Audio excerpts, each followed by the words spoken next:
Now, a few things are slightly amiss here. To clarify, I died just a few decades back. Now honestly, and it might strike you as hard to believe, this is very easy to come to terms with. All things die, obviously, and all things that don't die are forgotten by the things that do. Even things you might argue are supposed to go on forever like mountains or time itself will eventually come either some kind of holy apocalypse, or more pessimistically, the heat death of the entire universe, fade into the endless beyond. Of course I was, at first, terrified by the afterlife, and I lamented over my lost opportunities, my short life. You know, that whole 5 stages routine. But after a short while, I've become rather adjusted to the ghost lifestyle. Honestly, the thing that's difficult to grasp isn't the fact that I died. The thing that's difficult to grasp is that after I died, I think I must have died a second time, if that even makes any sense. See, I had been exploring a very old, very decrepit home, as spirits tend to do, and it had really quite a beautiful aura.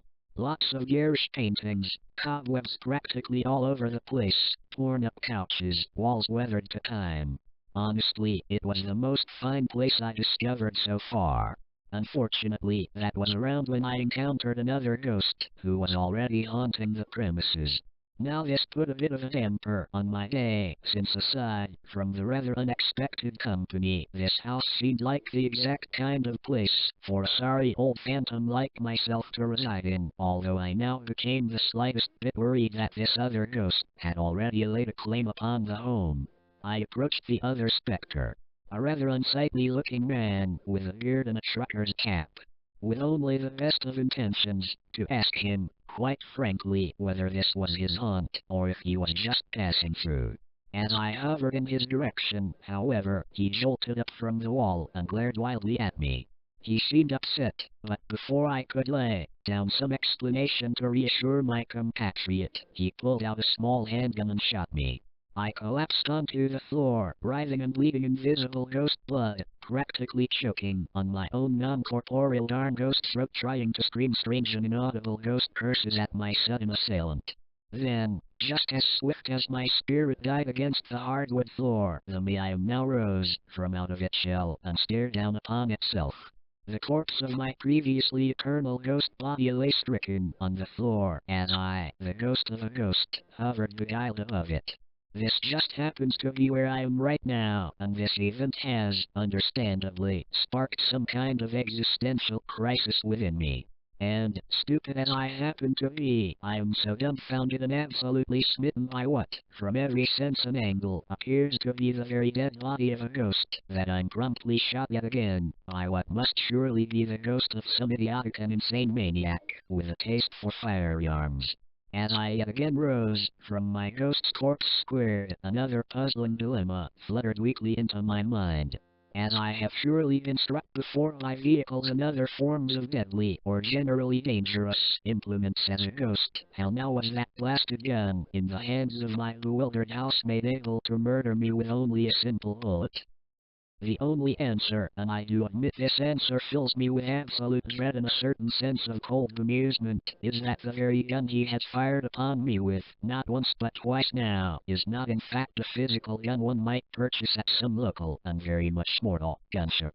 It surely has to be the ghost of a gun, held in the hands of the ghost of a gun wielder.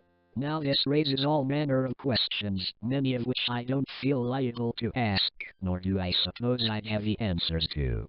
But mainly, how on earth does a physical, and by all previous expectations, non-sentient object manage to, upon being somehow killed, release a ghost of itself into the world of the dead?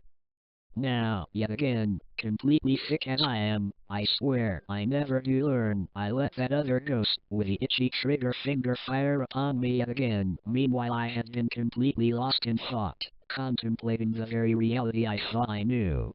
At this point, with a veritable dog pile of my ghost's corpses strewn across each other on the hardwood floor, I finally lose my temper. Just what do you think you're doing? I exclaim to the other ghost, who lets up for a moment and gives off just the slightest look of exacerbation, quite a pitiful look, in all honesty.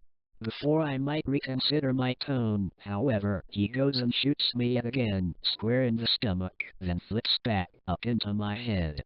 This is where I draw the line, I proclaim groggily, rising as yet another spirit, looking again at the pile of dead me's on the floor.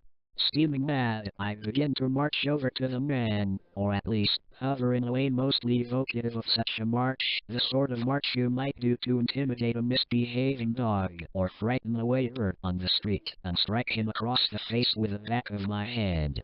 He lets out just the most miserable cry and drops the gun across the floor. Now what'd you go ahead and do that for? I speak up to him, barely letting up my manner of speaking. Just like a child might ignore a parent, he simply stares dumbfoundedly at the gun on the floor. After a moment or two, he finally takes a step forward and tries to get at it, though I react rather quickly and pin him to the wall. I meant to ask you what you shot me for, I proclaim, half nonsensically. Finally turning his eyes up to me, he lets out a slow sound, like a hollow moan, and then begins to nearly cry. I just don't understand, he exclaims, only barely understandable. I shot you so many times. Why, I even shot myself so many times. But so far, every damn soul I try to kill only comes back again as a ghost.